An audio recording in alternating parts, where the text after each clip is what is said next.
Hello दोस्तों, नमस्ते। आज की कहानी का नाम है कीमत। सीमा बिस्तर पर पड़ी हुई अपनी सास के पास बैठी थी। उसका मन कहीं बहुत दूर गहरे अंधेरे में खोया हुआ था। उसकी आंखें आंसुओं से भरी हुई थी, लेकिन उसकी बड़ी मुश्किल से उसके आंसुओं को पोंछ लिए हुए इस समय अपनी सास का मलमूत्र साफ कर रही थी। यही वो सास थी जिसके लिए उसने अपना कैरियर और जीवन के सालों की मेहनत को पीछे छोड़ दिया था। यही वह सास थी जिसने उसने कभी दिल से अपनाया नहीं, हमेशा उसकी सेवा की कमी ही निकालती रही।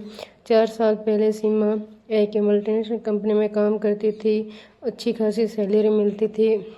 उसी बीच एक दिन वे ऑफिस से घर आई तो उसकी सास की तबीयत ठीक नहीं थी। उसने ऑफिस के 2 दिन की छुट्टी ली ताकि सास की देखभाल कर सके। वह डॉक्टर से दिखा कर भी आई थी, लेकिन एक रात अचानक से उसकी सास को लकवा मार गया। अब सास की देखभाल की पूरी जिम्मेदारी अब सपना के ऊपर ही आ गई थी। उसका पति आकाश उसे बार बार कहने लगा, माँ की देखभाल के लिए तुम घर पर ही रहो, हमारे पास रुपये पैसे की कमी थोड़ी ना है। वैसे भी अगर तुम भविष्य में प्रेग्नेंट हुई तो तुम्हें जॉब छोड़नी ही पड़ेगी। सीमा ने फिर कुछ नहीं सोचा और एक अच्छी बहू बनने के लिए अपने कैरियर से समझौता कर बैठी, और शायद यही उसके जीवन की सबसे बड़ी भूल हुई।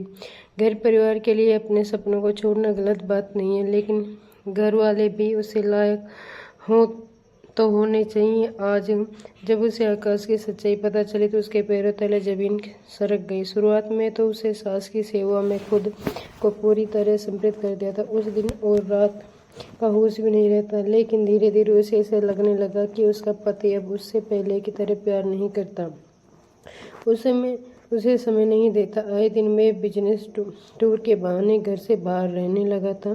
जब सीमा की सहेली ने उसे बताई, तेरा पति किसी लड़के के साथ पूरे शहर में घूमता रहता है, तो सीमा ने सीधे सीधे उससे पूछ लिया, और तब घर में बहुत हंगामा हुआ। आकाश ने सीधे सीधे उसे कह दिया कि मैं एक बहुत सुंदर लड़के से प्यार करता हूँ और उसी से शादी करना चाहता हूँ। जब उसकी माँ आशा जी को ये बात पता चली तो उन्होंने बेटे का साथ देते हुए कहा कि बेटा, तू जिससे शादी करना चाहता है कर ले, तू मेरा इकलौता बेटा है। ये सुनकर सीमा तंग रह गई कि इसी सास के लिए उसने इतना कुछ किया और यही सास आज उसका साथ नहीं दे रही है। अभी भी सफाई करते हुए वे धीरे से बोले, माँ जी, आपने कल रात आकाश को कैसे कह दिया कि वे दूसरी शादी कर ले?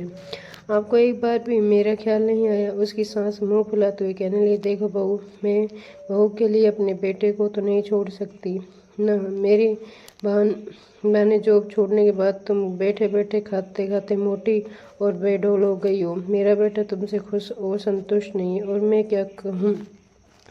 वह जिससे शादी करना चाहता है करेगा। बहू, तुमने मेरी सेवा की लेकिन अपने पति को खुश नहीं रख पाई।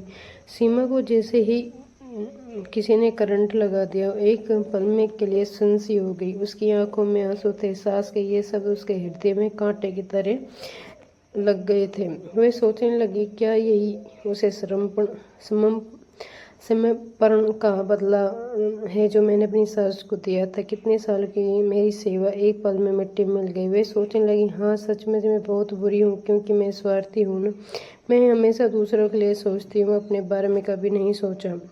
वे अपने आंसू पोंछते उठ खड़ी हुई और कहने लगी, ठीक है माँ जी, अगर मैं आपके लिए कोई महत्व ही नहीं रखती तो मैं ये घर छोड़कर चली जाती हूँ।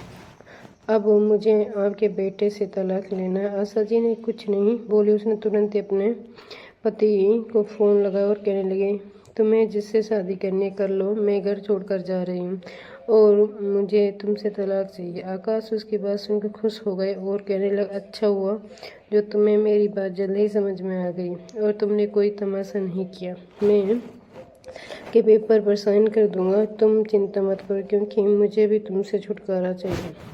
वह आहत मन से उठी और सोचने लगी, अपने पति की माँ के लिए मैंने खुद का ध्यान नहीं रखा और मेरे महत्व को समझने की बजाय ये लोग मुझे मोटी, बेडौल, बदसूरत कह कर मुझसे पीछा छुड़ा रहे हैं। लेकिन एक दिन इन लोगों की मेरी कीमत जरूर पता चलेगी। मैंने इन लोगों के लिए अपनी पहचान ठुकराई, घर की एक साधारण सी बहू बनकर रह गई जिसके लिए कोई सपना, कोई उद्देश्य नहीं बचा था।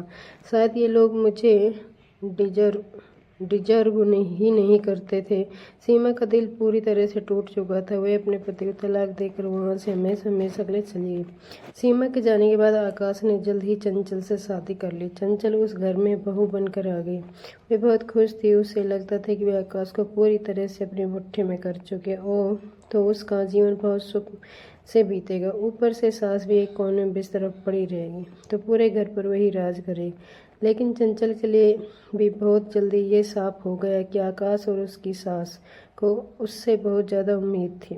उसके सास सुबह सवेरे ही उसे आवाज़ लगाने लगती कि वे चिढ़ जाती थी। आकाश भी उसे समझाता था कि माँ का ध्यान रखा करो। लेकिन बहुत जल्दी आकाश और आशा जी को यह समझ में भी आ गया कि चंचल सीमा की तरह उतनी समर्पित नहीं और न ही वे कोई जिम्मेदारी लेने के लिए तैयार थी। एक दिन चंचल ने सीधे सीधे आकाश से कहा, देखो मैंने शादी सिर्फ तुमसे की है। मैं तुम्हारी पत्नी हूँ, तुम्हारी माँ की देखभाल करने वाली नौकरानी नहीं। मुझे तुम्हारी माँ की देखभाल नहीं करनी है। मैं इतनी ज़्यादा जिम्मेदारी नहीं उठा सकती हूँ। मैं सीमा की तरह बेवकूफ़ नहीं जिसने खुद के बारे में कभी सोचा नहीं और बस कोहलू के बैल की तरह तुम्हारी माँ की सेवा करती रहे। उसे क्या परिणाम मिला? उसने तुम्हें खो दिया और इस रिश्ते को भी खो दिया। मैं उसकी जगह नहीं जाना चाहती, इसलिए मैं सास की सेवा नहीं करूँगी। यह सुनकर आकाश के पैरों तले जमीन खिसक गई। चंचल आगे बोली, तुम अपनी माँ को किसी वृद्धाश्रम में भेज दो, यही हमारे लिए अच्छा होगा। आकाश जी भी अपने कमरे में भीतर आकाश की माँ भी कमरे में पड़ी सारी बातें सुन रही थी। उन्हें महसूस हो रहा है कि सीमा ने उसके लिए कितना कुछ किया। आकाश सर झुकाए वह कमरे के भीतर आया और आशा जी की बोली, बेटा क्या तुम मुझे वृद्धाश्रम भेज दोगे? आकाश का सिर झुक गया। वह भरे गले से बोला, माँ हम दोनों से बहुत बड़ी गलती हुई। हमने कभी सीमा को समझने की कोशिश नहीं की। मैं भी बाहर की चकाचौंध में ये भूल गया कि मैं बाहर निश्चित होकर इसलिए अपने जीवन जी रहा था क्योंकि घर में सीमा तुम्हें संभाल रही थी। लेकिन अब जब वे कुछ मैंने हाथों ही बर्बाद कर दिया तो अब मैं क्या करूं? मुझे कुछ समझ में नहीं आ रहा। मैं चंचल को समझाने की कोशिश करूंगा। जब उसने चंचल को समझाने की कोशिश की तो चंचल चिढ़ गई। उसने तो सोचा था कि वे बहुत आसान होगा, उसे आरामदायक जीवन मिलेगा, पति का प्यार मिलेगा और सास से वे छुटकारा पा। लेकिन घर में एक अजीब सा तनाव फैल गया था। कोई भी किसी की बात को समझने को तैयार नहीं था। चंचल हमेशा मौज मस्ती में जीने वाली लड़की और उस घर का माहौल सहन नहीं हो रहा था। फिलहाल तो आकाश ही अपनी माँ की देखभाल कर रहा था। वह माँ के देखभाल के लिए किसी को रख भी नहीं पा रहा था क्योंकि उसकी सैलरी इतनी ज़्यादा नहीं थी। घर का लोन चुकाने में उसकी सैलरी का एक बहुत बड़ा हिस्सा निकल जाता है और उसकी लाइफ स्टाइल ऐसी थी कि उसके खर्चे बहुत बड़े हुए थे। ऊपर से चंचल भी खुले हाथों से खर्च करती थी। एक दिन उसकी सास ने बिस्तर गंदा कर दिया। उस समय आकाश घर पर नहीं था। पूरे घर में बदबू सी फैलने लगी तो वे गुस्से से चिढ़ उठी थी। उसी दिन उसने आकाश को फोन किया और कहने लगी, या तो तुम अपनी माँ को वृद्धाश्रम भेजो या मुझे तलाक दे दो। ये सुनकर आकाश समझ गया, लेकिन अब उसे भी समझ में आ गया था कि गृहस्थी केवल सुंदर चेहरे से नहीं चलती। उसके लिए समर्पण, सहनशीलता और एक अच्छा दिल होना चाहिए, जो सीमा के पास था और चंचल के पास नहीं। आखिरकार इस रिश्ते का भी अंत हो गया। चंचल आकाश से तलाक लेकर हमेशा हमेशा के लिए वहां से चली गई। अब बिस्तर पर पड़ी हुई माँ के साथ घर का सूनापन आकाश को काट खाने को दौड़ने लगा। ऊपर से दिल में गहरा पछतावा उसे जीने नहीं दे रहा था। एक दिन आकाश ने ठान लिया, अब और नहीं, मैं ही जाकर सीमा से माफ़ी मांगूंगा और उसे वापस लेकर आऊँगा। आकाश अफसोस से भरा हुआ जब सीमा के घर उसे माफ़ी मांगने के लिए पहुंचा तो वे ये देखकर सन्न रह गया कि उसका पूरा घर फूलों से सजा हुआ है। आसपास के लोगों से पूछने पर पता चला कि आज मैरिज हॉल में सीमा की शादी है। वह भागता हुआ मैरिज हॉल पहुंचा, लेकिन वहां पहुंचने पर उसने देखा कि सीमा की मांग में किसी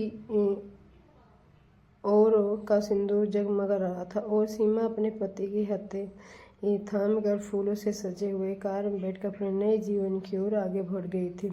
सीमा अब किसी और की दुल्हन बन चुकी थी और आकाश की दुनिया अब वहीं रुक गई थी जहाँ पर सीमा ने उसे छोड़ा था। अब उसके हिस्से की माँ की जिम्मेदारी और एक गहरा पछतावा रह गया था। दोस्तों, अगर ये कहानी आपको दोस्तों, रिश्तों में समर्पण जरूरी है, लेकिन आत्मविश्वास उससे भी ज़्यादा जरूरी है। जो लोग आपके प्यार और सेवा की कदर नहीं करते, उनके लिए खुद को खोना नहीं चाहिए। दोस्तों, अगर ये कहानी आपको पसंद आई है तो मेरे चैनल को लाइक कीजिए, शेयर कीजिए, और चैनल पर नए हैं तो चैनल को सब्सक्राइब करें।